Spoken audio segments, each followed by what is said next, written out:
Sa ngalan ng Ama, ng Anak, at ng Espiritu Santo. Amen. Ang Panginoong Diyos, makahanghanga sa kanyang mga gawa, ay sumaiyong langit. Amen. Sumayo din. Mga kapatid, tayo ay magpasalamat sa Diyos dahil sa kanyang kabutihan, lumikha ng langit at lupa at anang hinapal upang dulutan ng tao ng kanyang mga biyaya at paunlakan ang lahat ng kahilingan ng tao. Pagbasa mula sa aklat ng Genesis.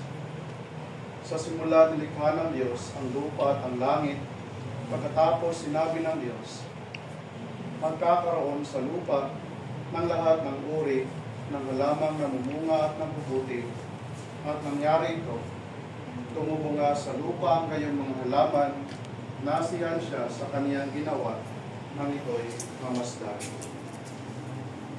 Ang salita ng Diyos. Salamat sa Diyos.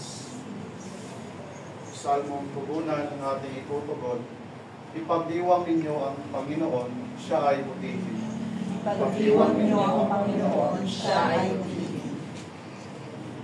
Ang ilang na kanyang pinaglaman ng tubig at ang lupang tigang na bukal ng tubig, doon ay kanyang pinatigil ang mga